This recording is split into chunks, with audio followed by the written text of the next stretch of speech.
አሁን ምን ተፈጠረ? ሌቦች ተከታትለው ዘረፉኝ። እውነት በጣም የሚያሳዝን ነገር ነው። ልጅሽ እንዴት ናት? እሷማ በየቀኑ እየባሰባት እኮ ነው ያለው። አሁን ደግሞ ግራ ቢገባን አክስቷ ወደ ጸበሉ። ቁጭ በይ ኤደን።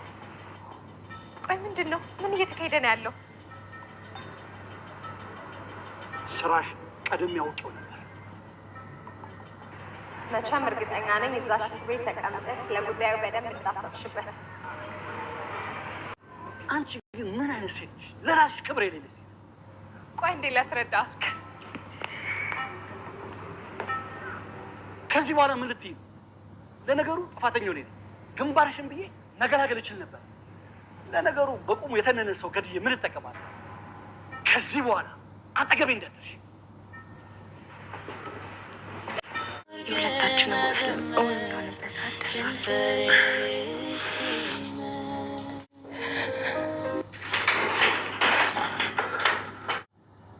የካሌብ ሰዎች እየተከታተሉኝ ነው። ሉላና ሞገስ ዛሬ ከረጅም ጊዜ ከብዙ መከራና ስቃይ በኋላ ዛሬ ደስታ በደስታ ሆነዋል። እንግዲህ ከችግር በኋላ ደስታ እንደሚገኝ ከመከራ በኋላ ሀሴት እንዳለ እንግዲህ አየንባቸው። ሉላና ሞገስ ዛሬ በሚገርም ሁኔታ ከረጅም ጊዜ እንግዲህ ደስታ ከነሱ ከራቀ በጣም ረጅም ጊዜያቶችን ቢያስቆጥሩም በእግዚአብሔር ቸርነት ተስፋ ያልቆረጠ ሰው የታገሰ ሰው እንግዲህ ውጤቱ መጨረሻው ያማረ ነውና እግዚአብሔር ይመስገን። ይችን እለት እንደዚህ በደስታ ፈገግ ብለው እንዲያከብሩ ሆነዋል ማለት ነው። እንግዲህ ይሄ ነገር የሚያሳየን ምንድነው? ከብዙ መከራ በኋላ ምናልባት በእርግጥ አንድ ነገር ማለት ብዙ መስዋዕትነት ያስከፍላል። ህይወት አልጋ ባልጋ አይደለችም። ግን ደግሞ አንዳንዴ ነገሮች በጣም ሲደራረቡ ከባድ ናቸውና እንግዲህ እንዳያችሁት ሞገስና ሉላ በጣም ረጅም እና ከባድ የሚባሉ መስዋዕትነቶችን ከፍለዋል።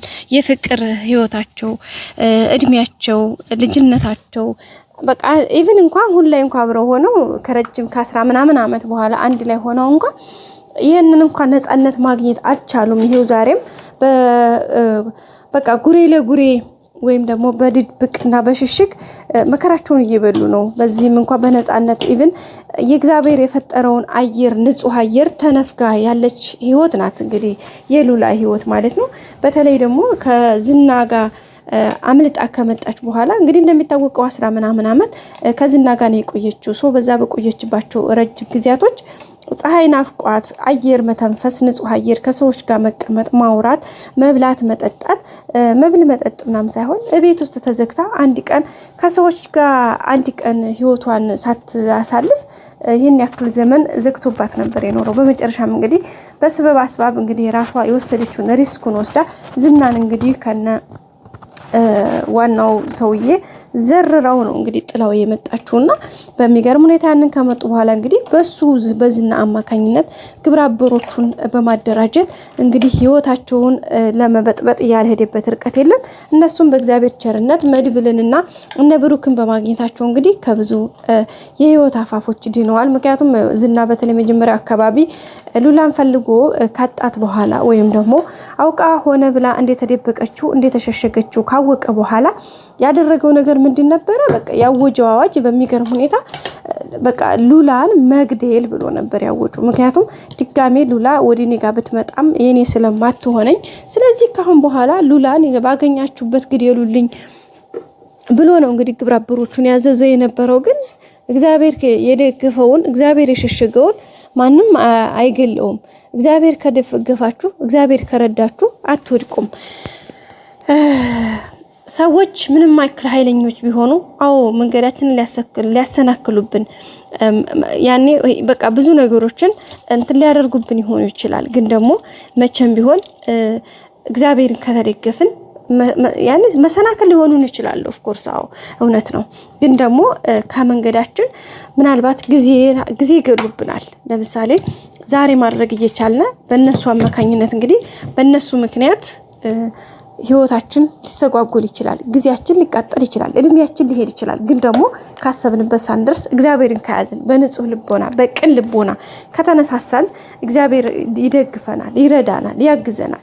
እግዚአብሔር ከረዳን ደግሞ እግዚአብሔር ከደገፈን ደግሞ ሰው ጉልበቱን ቢተማመንም እግዚአብሔርን የተገደፈ ሰው እግዚአብሔርን የያዘ ሰው ደግሞ መቼም ወድቆ እንደማይወድቅ ተስፋ አድርገን ከተጓዝነ ሁሉም ነገር በጊዜውና በሰዓቱ ይስተካከላል። ቤተሰቦች እንግዲህ እሱን ያየ ነው።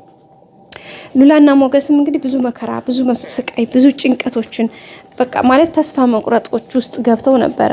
ሉላ ሞገስን እንግዲህ በቃኝ ካሁን በኋላ ምንድነው የኔ ህይወት ብላ ስትለው ሞገስ በቃ እንደውም ካሁን በኋላ ሄጂ ዘው እንትና ዝናጋ ብሏት ነበር። እሷ ያን ሁሉ መከራ እሱን ብላ ፍቅር ብላ እንደዛ እየተሰቃየች በእርግጥ እሱም ካቅሙ በላይ ሆኖበት ነው።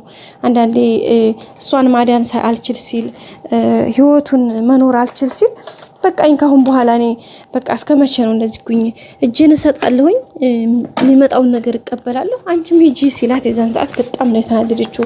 በእርግጥ ከንዴቷም የተነሳ እንግዲህ በጥፊ ስትመታው ነበረ ሞገስን ማለት ነውና በቃ ህይወት እስከዚህ ድረስ ነው በቃ የምትመታችሁ መንገዳችሁን ሁሉ የምታተረማምሰውና በጣም ነበር የሚገርመው። ውድ ቤተሰቦቻችን ግን በመጨረሻም ያው እግዚአብሔርን የያዘ እንዳልኳችሁ አይወድቅምና መጨረሻ ያማረ ነው የሆነው። አሁንም ፍጻሜያቸው እንደሚያምር ተስፋ እናደርጋለን። በቀጣይ ክፍል እንገናኝ። ሰላም።